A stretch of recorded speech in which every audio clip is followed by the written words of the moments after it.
Sanoba Witch, the iconic title for Yuzusoft romance visual novels. It's got everything: cute girls, fluffy romance, and emotional confessions. And to think, it all started with a girl's masturbation scene. Now, this isn't a story full of non-stop sex. Yes, Nene, the scantily clad witch, is defenseless when it comes to her contractually obligated fits of lust, and every reader remembers her table edging scene over everything else. But that moment was what our main character, Hoshina Shuji, needed to save his own life. The man's kinda dead inside. I don't blame him though, having a power to perceive emotions through his senses. Growing up, tasting the unfiltered hidden emotions of the people around him tends to do that. Lies taste like lemons, and bitter hatred is like drinking a vat of rotten stew. So guess what arousal tastes like? Well, he sure finds out after seeing Nene have some fun with around a table corner. The iconic location for all anime masturbation scenes, it seems like. All thanks to her random fits of uncontrollable lust, the price she pays as part of her contract as a witch. And so, after the two exchange secrets, more for the sanity of one over the other, Hoshina's life begins to change as he helps Nene complete her contract, a deal she accepted for her desperate wish to be granted. And it better be, because for someone stuck looking like an exhibitionist, she sure is living life up to the edge, and suffering for it. A shocker of a contrast, given that she's the most refined and calm one out of the group. But then again,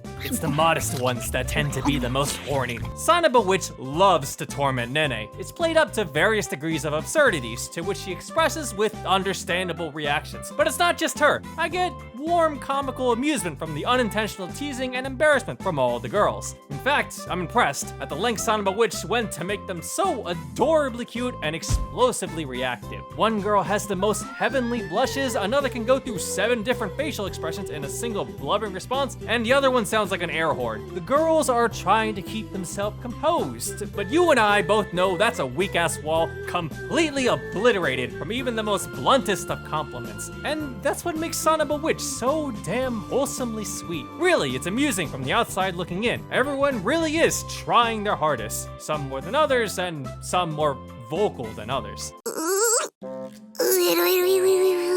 That's why this is a team effort. Sure, it doesn't sound great that the club that wants to resolve people's relationship problems has absolutely no experience in such things, but together they will figure it out somehow. That said, it does require one crucial first step. Introducing heroine number 1, a very flashy, fashionable girl, someone very in the know about the girly girl strats, the female playbook, despite being in need of something very important: actual friends. Meguru is a very energetic and cheerful underclassman, but oh god, she started at a disadvantage. While girls her age were hanging out with friends, she spent her time studying the blade. While girls were out getting parfaits, she spent her time studying romance. Now, truthfully, this is actually my second time reading Sanoba Witch, the first time way back then. And to this day, I fondly remember crushing so hard on this sweetheart. A fun, teasing girl that's also a gamer? Green flags right there. But when you also consider that below the surface is a small, timid, sensitive girl, the contrast sells it, giving you that instant urge to care for her. And in return, you'll be rewarded with a passionately clingy underclassman that is just kind of freaking adorable. I enjoy the couple's interaction. Meguru's friendly banter makes her fun to watch. My specific problem happens when their dynamics operate on the far opposite ends of the spectrum. On one side, Meguru calling Hoshina a pervert every half hour is tiresome. Yeah, sure, I get it. Hoshina is a young boy with needs, but Sanoba Witch's reliance on his apparent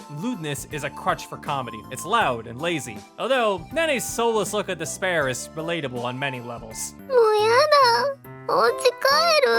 Meanwhile, on the other end of the spectrum, the moments where they're passionately lovey-dovey is cute, but also very long-winded. It's been several paragraphs. Can you stop kissing now? I suppose they've earned it. Meguru's route is the most sugary sweet out of all of them, falling behind on the story plot department. But anyone looking for sheer, purified, fluffy romance will find themselves drinking her and her route all up. That's just the magic of Yuzusoft visual novels in a nutshell, where no matter the title, no matter the girl, you'll be treated to some heavenly affections, even if she's dressed as a boy. Tsumugi might look incredibly bland, but I figured that was Sanoba Witch intentionally nerfing the girl. She doesn't have it as bad as Nene. Magic's just weird like that. The visual novel's still out to collect its debt though. Can't stop the classic rom-com instances of terrible timing. The way Tsumugi flares up cutely in that pouting expression of hers is quite endearing, although it makes me feel bad for when Hoshina makes her worry. Truly the motherly type out of all of them, out of necessity. Girl's got enough to deal with on her plate, dealing with a thick-headed magic bird. And you're telling me she can't strut a cute dress? That's just a crime against humanity. Tsumugi's route offers more insight into the magic side of Sanoba Witch. For a romance title, it's unusually elaborate for how detailed everything works. It offers more into the world and to the specific characters from that side, whether I like the character or not. Now, I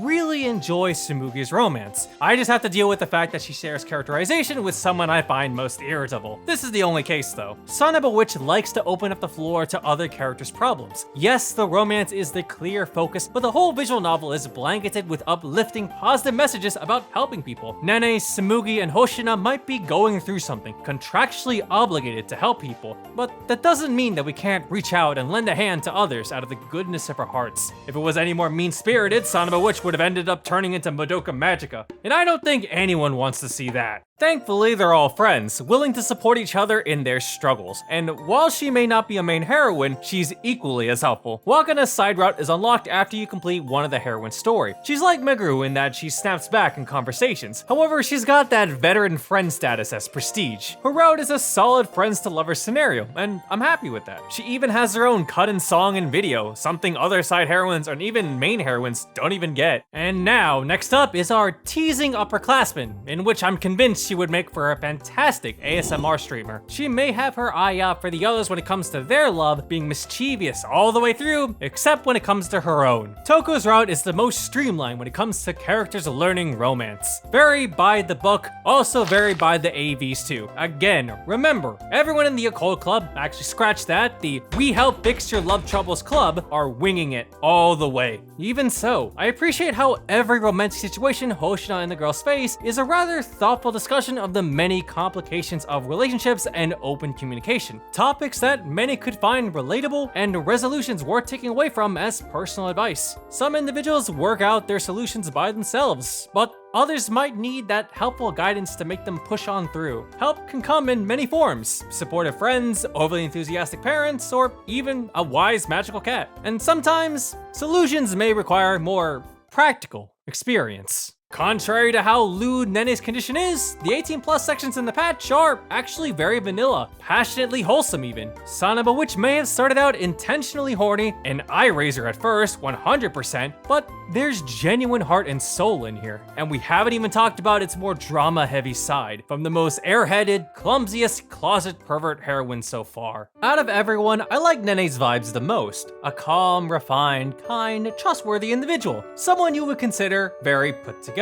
Truthfully, she's actually my favorite one for the complete opposite reasons. A scatterbrain when her guard's down, loose-lipped when it comes to private matters, and without a doubt, innocently horny. Praise to our master masturbator for not only her wild mood swings, but for also representing the best route in the game. Nene's story is the most drama-heavy out of all of them, and I would highly recommend reading it last. For something that starts off with an absurd premise, it tackles serious topics that affects each character deeply. Just what is that wish that Nene so desperately wants to be granted, that she's willing to undergo such cruel and unusual conditions? And the answer to that is actually responsible for who she is and why she acts the way she does. Hoshina and the heroines are the same way. Everyone's got their own personal issues, and yet all of them made an effort to reach out and help other people with theirs. This mutual support ended up creating a deeper connection between them, eventually leading to love. As these relationships develop, they all come to realizations that they would not have discovered if they didn't fall in love. Really, the best kind of romance isn't just about two individuals fawning over each other, but showing how both partners learn, grow, and change because of the relationship. I consider Sanoba Witch to be the best out of all the Yuzusoft games, a standout highlight of their brand of wholesome, sweet romances and adorable characters with that sprinkle of emotional drama. And in this title, a character-focused story with positive, affirming messages about love, happiness, and genuine benevolence. Sure, other people might find it boring and lacking due to its less story-driven narrative, but when you consider the dedication to the romance and its meaningfulness, Sanoba Witch is a strong recommendation to the genre and its audience. 5 out of 5 with a seal of recommendation. If you enjoyed this, you might want to check out this title over here or this recommendation list. And finally, always remember, roundtable corners are the most ideal locations to have some personal fun time.